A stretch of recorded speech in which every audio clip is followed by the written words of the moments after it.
Hi, Anusheela. Thank you so much for joining in today.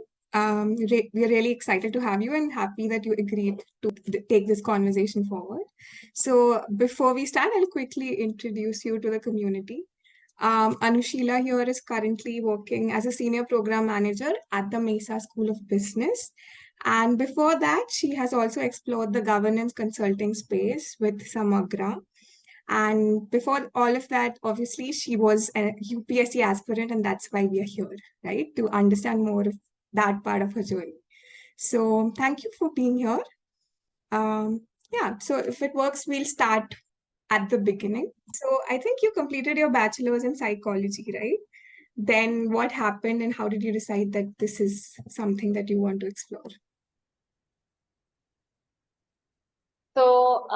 Funnily, I think the decision to take UPSC was taken even before I actually went for my graduation.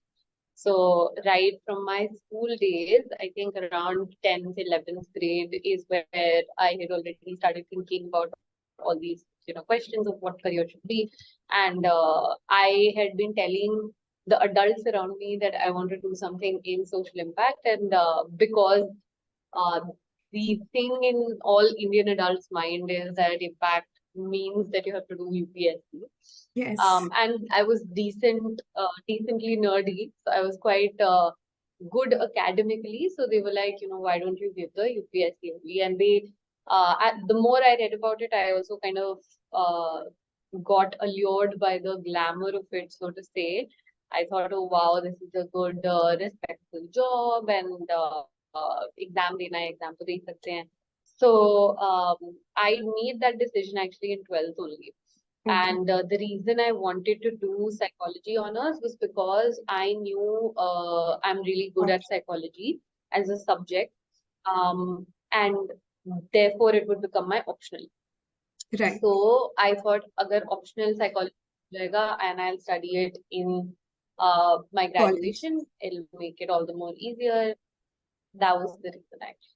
So were you also preparing for the examination during your college time? मतलब बाकी subjects भी you were preparing for it?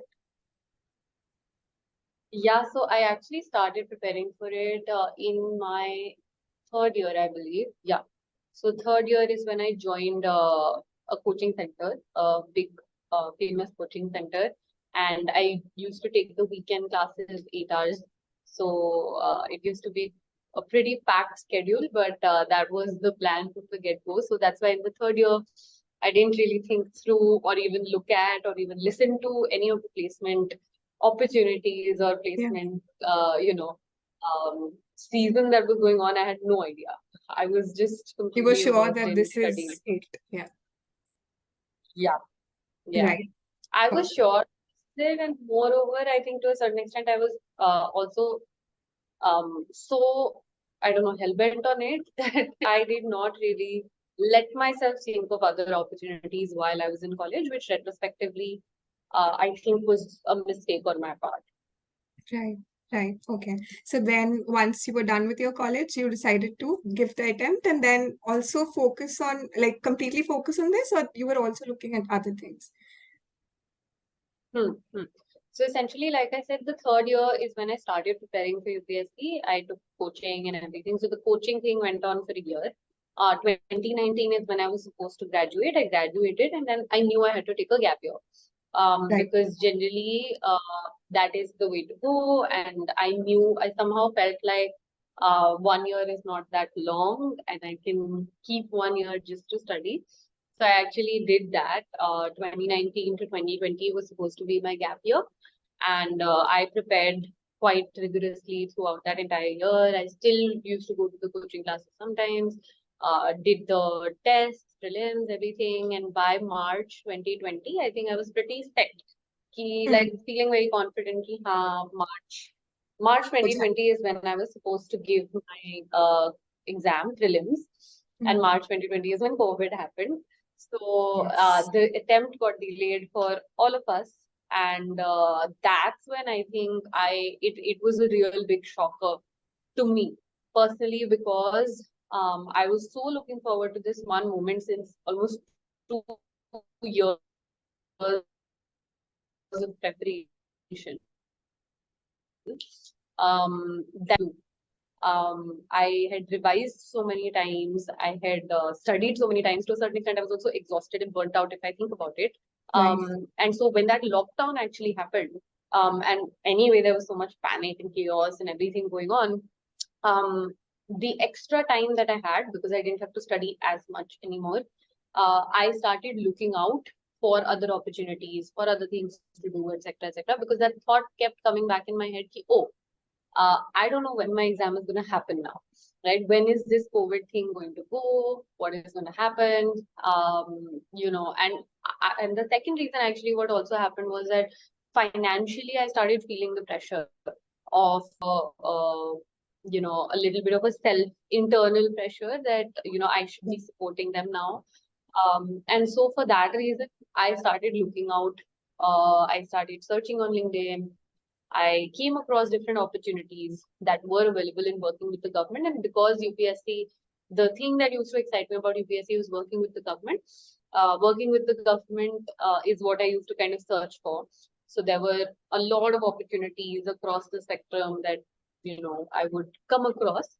Um, I remember in June तक हमें पता नहीं था कि कब होगा exam. Exam. So 3 months had gone by, and when we were sitting in June, I had kind of started mass applying to places like Samagra, Satwa, a lot of these governance consulting firms, even government agencies, NITI Aayog, NGOs, everywhere. I had started in an NGO called Echo India. So I started working with them actually in July itself, because it was supposed to be not a very hectic job, so I could do like my own studying alongside, and it would also help me reduce the financial pressure on myself. So I actually did that till I actually did that for about 6-7 months more, and then prelims finally happened in October 2020. Right. So, when you decided that, okay, you have to look for other opportunities as well, because A, the financial pressure, and B, because of the uncertainties around COVID, were you kind of like, was it a plan B, or did you think that I'll try to manage both for some time and then see, like that would be a safe option, or did you wanted to still continue preparing for UPSC even while doing the other thing? Yeah, so up till prelims, it was just something to keep me afloat Right. financially, and that it was primarily that. But I think what it did was it led to the latter happening, which is that once I started working, once I actually started getting experience, talking to more people, networking with more people, kind of doing what I should have done back in third year, but actually started to realize the opportunities out there. Once I started working, even though the start of the working process was because of the financial pressure, etc., eventually, when I put myself out there, I also started enjoying work. I also interacted with a lot more people.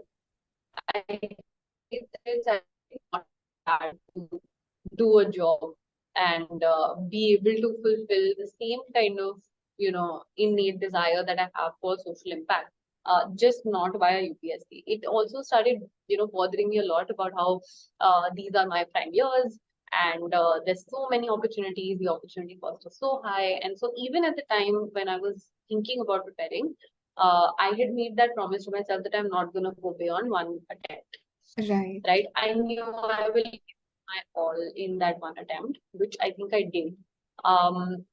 But I did not want to get into the race of kind of doing it year over year over year because of the opportunity cost of it. Right. While maybe if I gave it another year, maybe I would have got through. There's always that what if, but I don't ever ask myself that question, because I am pretty happy with the pivot that I made eventually to governance consulting, because I feel like the kind of work that I wanted to do, the kind of impact I wanted to create, I did get to experience that without having to go through that entire journey, which is a Yeah. very tumultuous journey and also very uncertain journey. Um, Another thing that I think happened when I was working was that it opened me up to thinking about the job of an IS on a day to day. So not just about the exam. I think Right. so far the focus was so much on the exam that I never really stopped to question what does this IS actually do. Everyone's been telling me they create a lot of impact. Yes, they manage a district and everything. But what is their lifestyle? I had no idea. Even though I had been preparing for 2 years, right? So I took that effort. I tried to speak to a few people that I knew in my network to, go on YouTube and search about it, go online, Quora, Reddit, everywhere I read. And I realized that it's maybe the lifestyle is also not the kind of lifestyle I want, right? The fact that you can get transferred anytime you want, the fact that you might, even though you get a rank, you might not actually be an IAS, you might become an IFS or an IAS, which I didn't want to be, right? And that's also the best case scenario. So I Right. realized that actually it's best for me to go to something like a governance consulting path because I will have full control over the kind of projects I want to do, the kind of people I'm working with. Even if I'm not liking it, I can leave it any day. But you can't do that with the job of an IAS. And I think a lot of aspirants are so glamorized with the exam that they don't really stop to question whether What? is it the kind of job that they would thrive in. So Right. that I think changed for me. Yeah.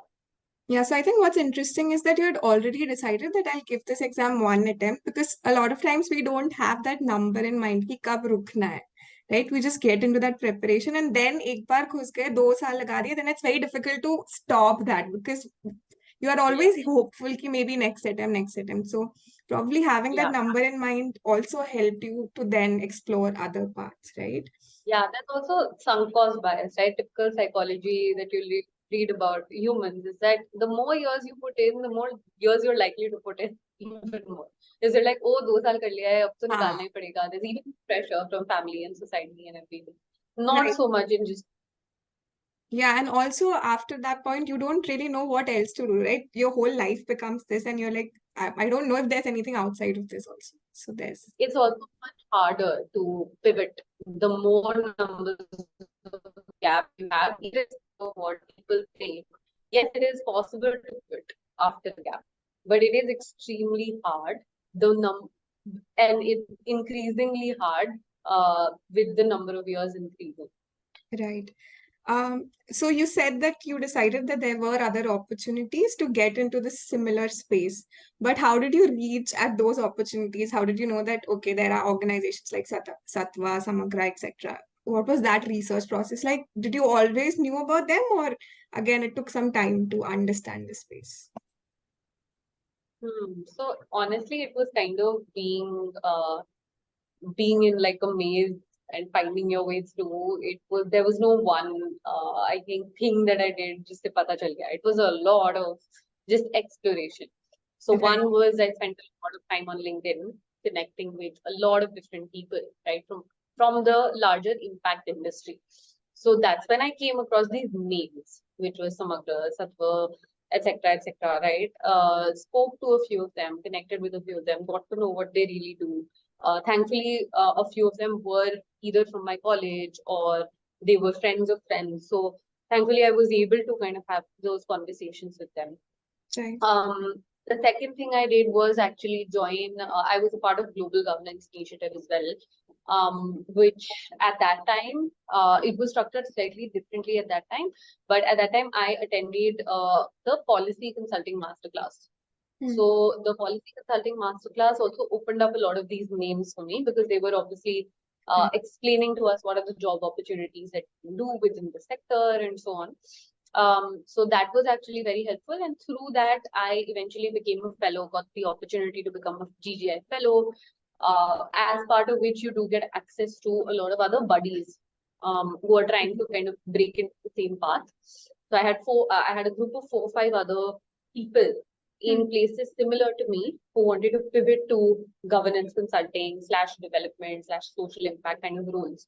So just that network also kind of got me going. Right. Um, and yeah, I think that was it. Just a lot of cold outreach, even warm outreach, and GGI. Got it. Consulting role requires a specific set of skills, right? Of course, UPSC preparation helps us get the knowledge, but then there are specific skills that are required for the role. So how did you prepare for that? How did you prepare for a consultancy role? Was it mainly through GGI, or you were also looking at other resources? Yeah, so I don't think the preparation at UPSC helped me in any way whatsoever preparing for consulting, because it's a completely different world, completely different skill set being tested. So the Right. start of that journey was definitely GGI. I had no idea what consulting is, how it works, nothing I knew.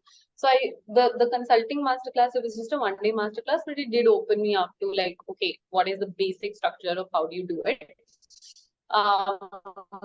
Then I made and October 2020 till I knew I was going to be somewhere on the borderline.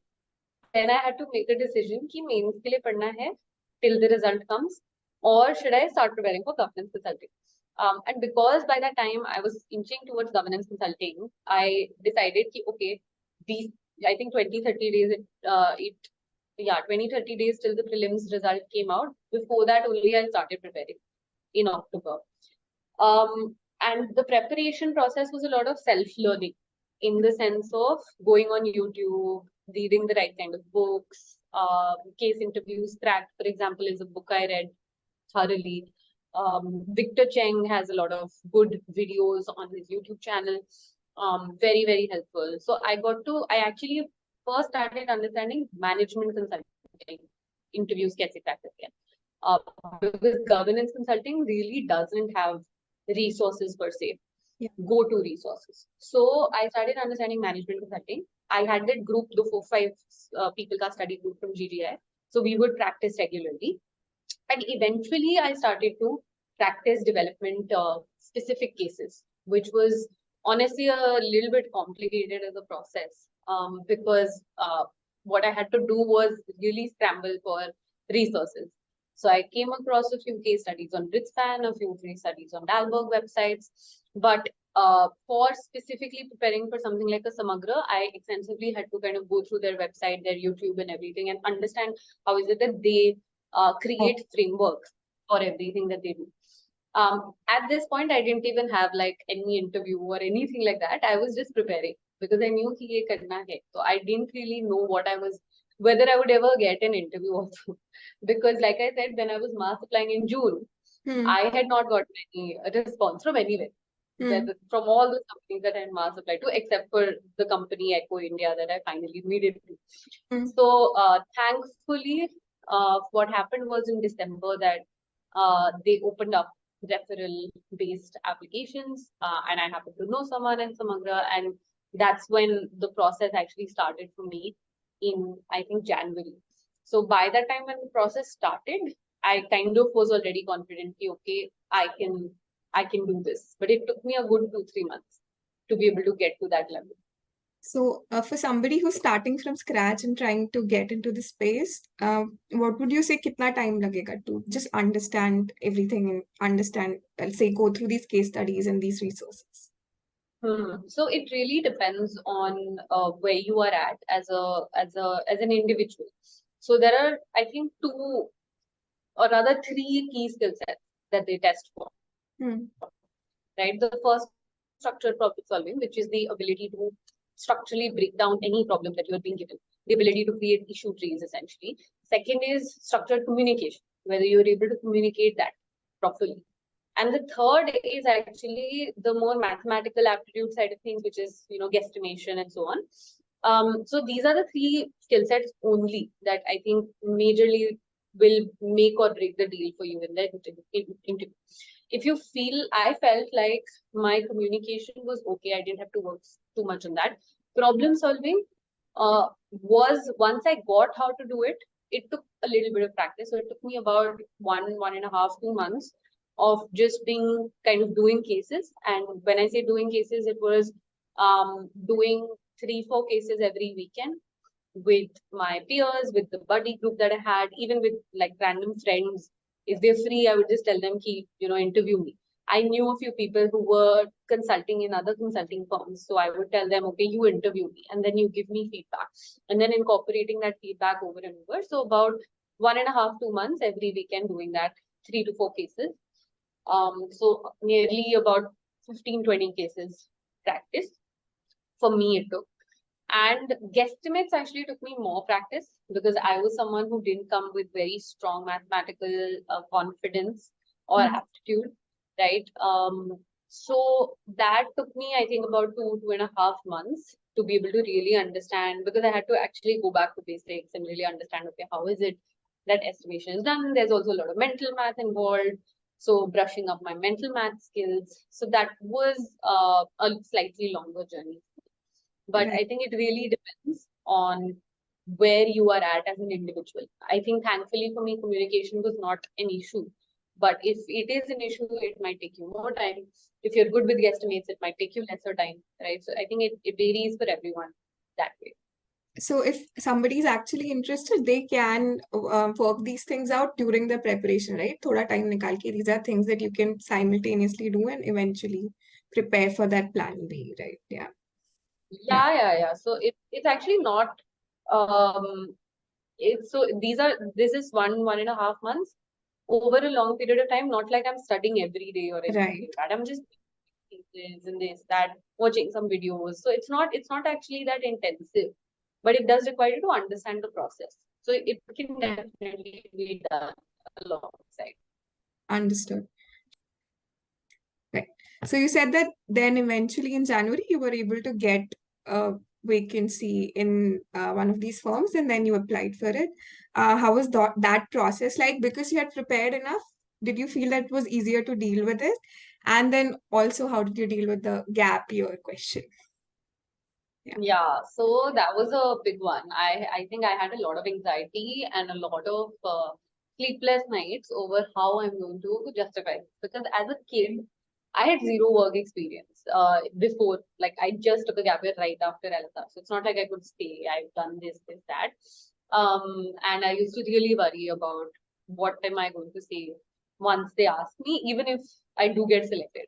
पहले तो मुझे लगता था resume ही शायद shortlist नहीं हो पाएगा because you know there are ATS systems and this that and it's so competitive. So and it did not get selected, in fact, when I did send it the first time in Yeah. June. So there are a few things that I think in terms of just getting the shortlist help. The first one was I did break my gap in August, right? So technically, I had already pivoted when in August I got that NGO job, even though it was a job that I was doing kind of alongside prep and it wasn't that hectic and all of that. But it did show something in the resume. So it did not explicitly seem like, oh, there's a big gap, nothing like that, right? Second thing I had done as a as a preventative measure, so to say, is that when I was starting to prepare in 2019, once I graduated, I had applied for a UN volunteer program by the Sustainable Development Solutions Network, UNSDSN. So they Right. were looking for youth volunteers to run their Google Schools program, and it was not a lot of time commitment. It was, about a few hours a week. That's it, right? A little bit of, going to schools, talking to them, a little bit of PPT creation, and all of that. And I felt like I can do it alongside preparation. So I had applied for that, and it was almost a 8 month long program, right? So that also I had to show. So essentially, after LSR 2019, I showed that I was a part-time kind of volunteer at UNSDSN, which I was 2019 to about March 2020, I believe, is when the term ended. And then August 2022, that present date in time, I was a part of the NGO. So technically, I had kind of Covered uh, it. cunningly, I don't know, cleverly covered that gap, right? Even though I had been preparing like any other gap year student would, I made sure to have like this preventative backing. So one thing I would suggest people who are thinking of taking a gap year is definitely there are so many opportunities today that are part time that you can do just by giving 2-3 hours a week, 3-4 hours a week. That is something that you should do for your planning. 3-4 hours a week is nothing. And if that is going to give you some safety and security later, I think it's worth it, right? So people shouldn't completely get into the zone of, I think, padhai. I was also in that zone, but this really helped me, I think, finally in the interview shortlisting stage. And the second thing, like I said, there is a factor of luck for sure, because it was a referral campaign that they were running at that time, and I did have a person who could refer me.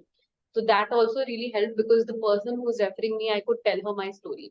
I told her that, I really want to work with governments. Samagra is the perfect fit for me. I've been doing UPSC, but I don't want to do it anymore. So that story, I think, also caught their eye. And thankfully, at that time, Samagra was also very open to people who have done UPSC, people who are keen to work with governments, as long as you had those three skill sets that they test for in the Right. process, right? So at the resume shortlisting stage, it was not an issue, at least for Samagra. Got it. Right. Another thing that I was just curious about was in your LinkedIn profile, you have referred to yourself as a proud ex-UPSC aspirant. Now, that's an emotion that doesn't really come to all of us naturally, because obviously process के बाद many a times we start looking at ourselves as lesser क्योंकि हुआ नहीं है, right? That वो psychology आ जाती है. So how did you kind of reach that place where you're able to like put this badge on and then uh, face it Hmm. like that? Yeah. Yeah. Yeah. So I think that's an interesting question. I actually put that back in 2020 when I had started applying for jobs. मैंने तभी वो डाल दिया था, because that's the kind of outlook I wanted to have, and it's still there. I don't remove it. The reason for that is actually because, so where is that pride actually coming from? Obviously not from failing in the exam, but from the fact that I had the courage to take the journey, Yes. right? Yes, there are a few mistakes I made, but I think the fact that I gave one entire year, I think it's very difficult to do. All the people who take gap years, I think it is extremely difficult to see your friends do XYZ, really progress in their careers, go for masters abroad, etc., and you just sitting at home studying Lakshmi Exactly. Kant. You just, sometimes it is difficult. It does take courage, and for you to be able to give your best despite that, which I think I did, one that I think should make everyone proud, everyone who's gone through that journey, irrespective of the result. The second thing that really made me proud was the pivot that I was able to make, because in my head, when I was starting the journey, it seemed like a very daunting task. I did during COVID spend a lot of nights just wondering, oh my God, is my life over now? Like, I have so much potential. I really want to do something in this world. I want to make a name for myself. But is my life over? Am I never going to make it to, a company that I like, or, work with people that I really enjoy? And those things, I think, were there. And I didn't know whether I would be able to make it or not. So the fact that I really worked hard to pivot after a gap, I think that is something I'm always proud of. And till date, it is something I kind of look back on and tell myself, yeah, it's okay, right? That was a failure in your life that you came out from. And so even today, if I'm going through a failure or a lower phase in life, I tell myself, I get inspired from my younger self, right? Thinking that, oh my God, I actually had so much energy that even though I'm studying for 2 years, burnt out, still kind of entering a different field that I had no idea about. So that's something I think made me very proud that I was able to do that. And that's something the reason that I'm also doing this call is because that's something I want other UPSC aspirants also to feel. When I hear about these stories of aspirants who are, depressed, anxious, people actually, taking their own lives, people spending years just preparing for it, it really pains me, because I knew I could have been that person very easily. I could have been that person. So I want to make sure that, even if there's one person who can get some hope and kind of keep going and try to pivot, it is possible. It's genuinely possible. It's difficult, but not impossible. In fact, the chances of you being able to pivot are easier than the chances of you getting through UPSC actually, right? In fact, the effort and the return on investment on your effort is also much more on the latter, I think. Yeah. Great. So, my next question was just about the impact space. You said that initially when you were in school, you thought that civil services is the one way through which you can make impact. But now that you have worked in the governance consulting space and in the development sector in general, what is your opinion now? Do you think that it is possible to make an equally rewarding career here as well? Yeah. So I think definitely it has changed a lot. In fact, I think through the years that I've grown up, the number of opportunities have also increased. Through the years, I feel like the sector has also developed and grown a lot.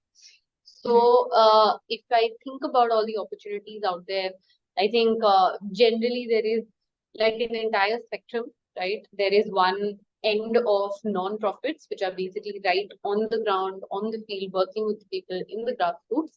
And then there is the other end of the spectrum, which is the consulting, social impact consulting space, which essentially involves not necessarily working directly on the grassroots, kind of day in, day out, but at a more strategic level, defining, the kind of strategy required. So there are many different kind of companies working in these areas now, and there are kind of companies in the middle somewhere as well.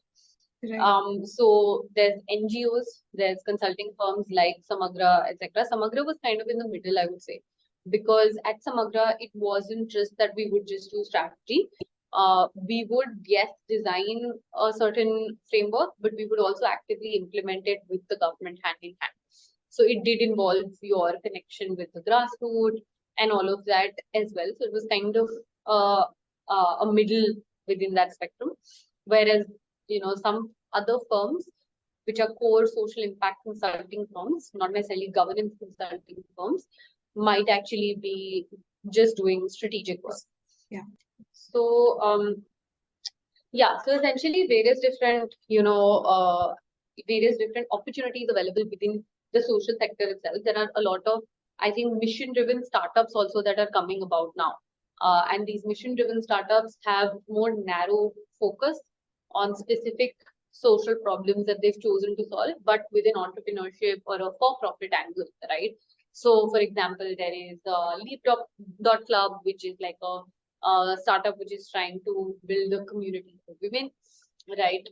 There is, for example, a few other startups that I can think of as well. There's Moo Farm, which basically is working for dairy farmers, right? Lot of agri tech startups actually coming up these days.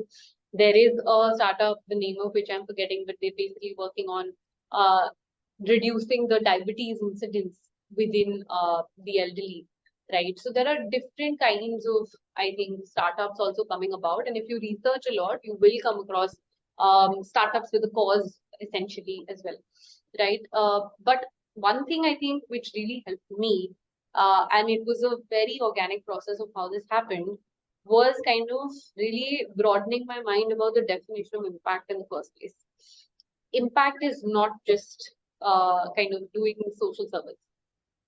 Impact is any value that you can really add to the world, and in fact, the value that you are best suited to add to the world. And I did not think of impact this way earlier. I used to think impact करना है तो oh, I need to serve people, and oh, I need to kind of be on the ground and like really I don't know, be distributing food and all of that, right? Which is also okay if that's your definition of impact and if you feel like that's the value that you want to add. Right. But the more introspection I did, I realized that no, actually I can do much more. Actually, there is a unique ability in me that I should be kind of utilizing. That's the value I should add, and that is impact. So I think just broadening up what impact really means is very, very important. That's a great point that you've made. I think there are areas where all of us will be able to contribute well, and we just have to find that space and continue doing honest work, right? Right. So my last question was, now that you've been through the whole journey, both preparing and then pivoting to a different career, what are the tips or general advice that you would like to give some to people who are both preparing and who are looking to transition into other sectors, specifically the consulting and development sector? Okay. So I think for people who are preparing or just starting to prepare, I think please spend some time in thinking about why you're doing this. What it really means to be an IS, and is it really something you want? Right? Introspection is a big part of it. Yes, media has glamorized it a lot. Yes, your parents must have glamorized it a lot. Society must have glamorized it a lot. There must be a lot of hopes riding in on you, and maybe internal pressure as well.